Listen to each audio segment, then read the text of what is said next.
Hi, I'm Jenny Brown. Welcome to this week's edition of MFB News 2024 edition. I was so glad to see the back of 2023. What an absolutely rubbish year. I don't know anyone who said that they had a good year last year, actually. It's been rubbish for one reason or another. So I hope that 2024 is kind to all of us. And I also hope you had a fantastic Christmas and New Year, actually. So you got to spend lots of time with your friends and loved ones, that you are full of booze and mince pies, and I'm sure, like me, thinking about getting back to the gym to try and now burn all of it off. Now, in terms of what we've got for you today, we're going to do a bit of a roundup on what's going on with pricing. It's going to be quite short at this point because the lenders only came back to work yesterday. So it's not like we've had a tsunami of repricing come through just yet. I think that's going to be more for next week. But this week, we're just going to talk a bit about what's been going on with swap rates in particular. It's been very, very interesting actually over Christmas, what's been going on there. We're then going to talk about predictions for base rate this year, predictions for house prices. We're going to talk about some new legislation that's been brought in for HMOs. And then lastly, we're going to talk about the review that's going on in terms of the way that EPCs are calculated.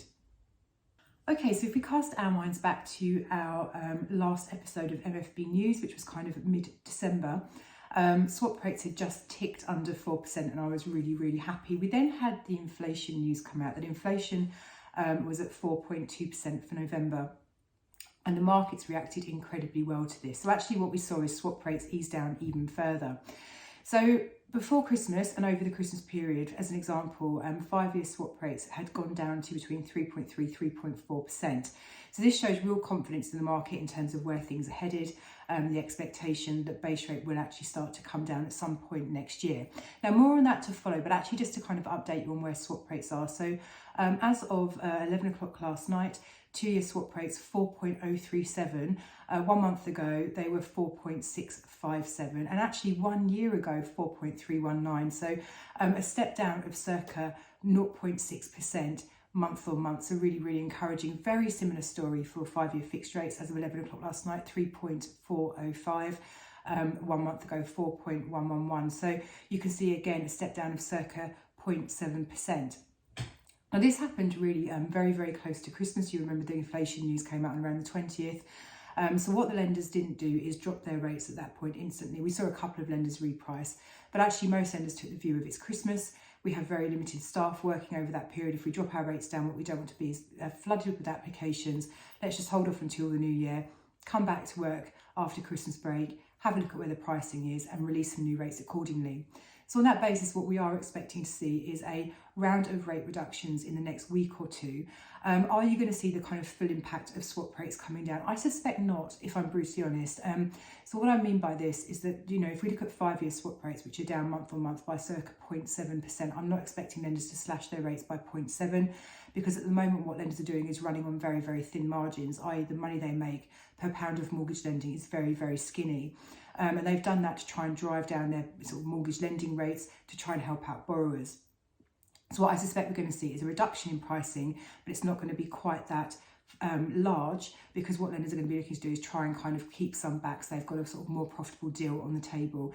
And I know I always say this, but we do need the lenders to be profitable, because if they're not profitable, they simply stop lending. And what we don't want to see is a load of lenders leaving the market, and that's never good for competition by any stretch of the imagination. So I think in terms of pricing, the message for this week is hold that thought. We're back again next week, and hopefully I'll be able to update you further with lots of rate reductions. Okay, so keeping on with the interest rate theme for now, I know lots of people have decided to move on to the standard variable rate or take tracker rates with the expectation of base rate coming down. So this is going to be quite interesting for you. So the Times newspaper polled dozens of economists to get their predictions on base rate for this year. And the most common response was that the MPC would cut base rate on 2 occasions, and this was put forward by 42.5% of respondents to the poll. Now, the report went on to say that notably some were even more gung-ho about the prospects for a greater number of cuts. 17.5% of economists are actually predicting 3 cuts, and the same number are predicting 4 cuts. 10% predicted there will be more than 4 cuts, with just 5% suggesting base rate will stay at its current level. So I think what we can really deduce from this is that the general consensus is that base rate will come down next year. It's really how quickly and by how much. The report that I read on this actually just went on to say that base rate increased repeatedly over the last year and a half, but the MPC opted to freeze the rate at its last couple of meetings, with inflation steadily dropping. The latest inflation data for from the ONS found that consumer price index measurement for 12 months November had dropped to 3.9% from 4.6% from the month before. So all heading in the right direction in terms of base rate. And like I say, at Mortgages for Business, our kind of expectation is that we'll probably see our first base rate reduction in August next year. But there are lots of variables at play here, so that could definitely move.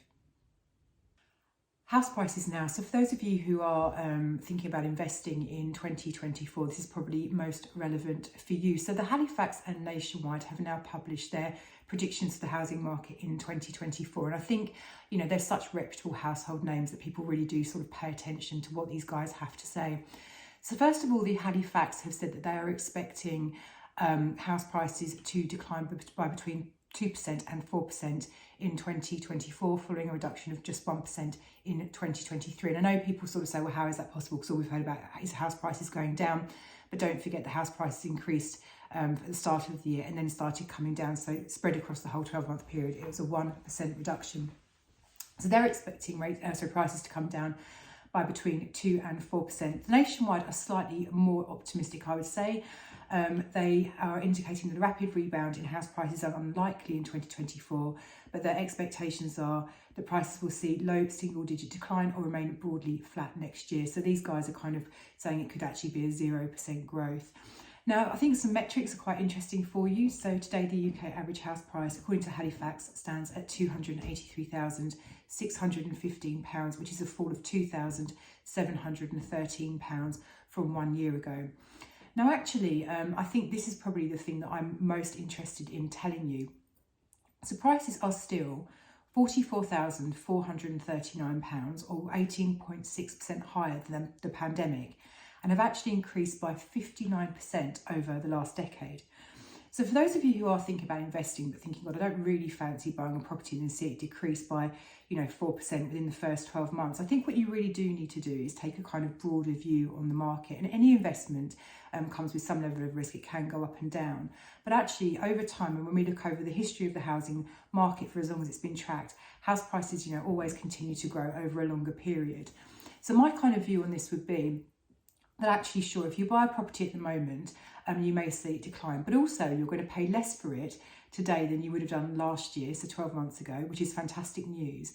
And actually over the longer term, so even over a sort of 3 or 5 year period, you will see a growth on your investment value.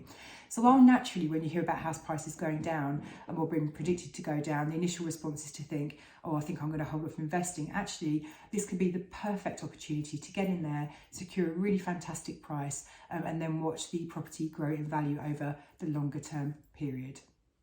For those of you who have HMO properties or thinking about getting one, this is going to be of interest to you. So new legislation regarding council tax and HMO properties came into play in December, putting to an end the practice of disaggregating houses in multiple occupation and clarifying who is responsible for the council tax. So disaggregation is the process by which the Valuation Office can split an HMO into single units for council tax purposes. So essentially each individual room pays its own council tax. And this has meant that landlords and tenants were liable to pay the council tax for each room rather than for the property as a whole. Now, splitting the property in this way often meant that tenants were paying significantly more council tax than they normally would. And also placed the landlord at a competitive disadvantage because disaggregation was not uniformly applied, meaning that some properties on the same street could have be more significantly expensive than others, essentially. So following consultation earlier in 2023, this practice has now come to an end, and this is going to reduce council tax bills for tenants and give some certainty to landlords, which is obviously really fantastic news. So what's actually changing? So from the 1st of December, landlords can expect an HMO to have a single council tax bill. Now, these regulations make the landlord liable for the council tax only, not the tenants. So that's really, really important to note. So the advice is very much that actually, given this kind of situation, it's really important that landlords factor in the council tax bill with their rents going forwards if they're not already doing so. Now, where the property is currently split, with multiple council tax bills being sent out, the government's going to re-aggregate it to essentially bring it back into one to create one single council tax bill. Now, how long this is going to take is going to vary depending on the property's licensing status and also the local authority. However, the Department for Levelling Up, Housing and Communities has confirmed that if tenants are in arrears As a result of disaggregation, councils should offer discounts on council tax bill until the issue is sorted out and the property is re-aggregated. Now, if you have a licensed HMO that has been disaggregated, you don't actually have to do anything. The VOA are going to contact you, should be by the end of January 2024, to inform you of your new council tax banding. However, for those properties that don't require a licence, the onus is very much on you to get in touch with the VOA to challenge the current banding and bring it back into one. And the VOA should respond to your challenge within 4 months, providing a new council tax band for the whole property.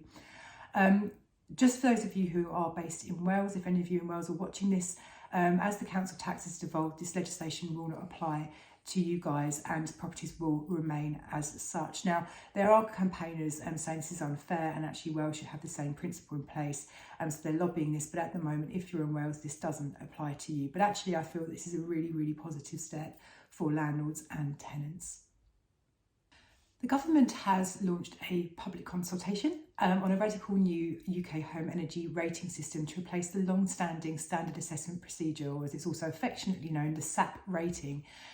Now, the SAP rating is the government's current system for assessing and comparing the energy performance of houses, and it's used in building regulations to ensure new homes are energy efficient and low carbon, and is used to generate EPCs, which have become, I'm sure you guys will all know, very controversial in recent years. Now, SAP is also used more widely within the government and outside of the government. For example, in government grant schemes, policy evaluations and support advice to households on making EPC or energy improvements. Now, the proposed new rating system, which is called the Home Energy Model, is regarded by some as more suited to the technologies required to decarbonise the country's housing stock in a bid to achieve net zero. And this is a really interesting one. So I was chatting to one of my clients recently who is a builder, a developer, and he was saying it's crazy because actually the EPC measurement is really about, is focused on the cost of running a property. Whereas actually what we should be looking at is decarbonising properties going forwards. So as an example, a heat pump can actually be negative for the kind of rating of an EPC score at the moment because of it's not necessarily as low cost way of heating a property as something else might be, but it's the lowest carbon option.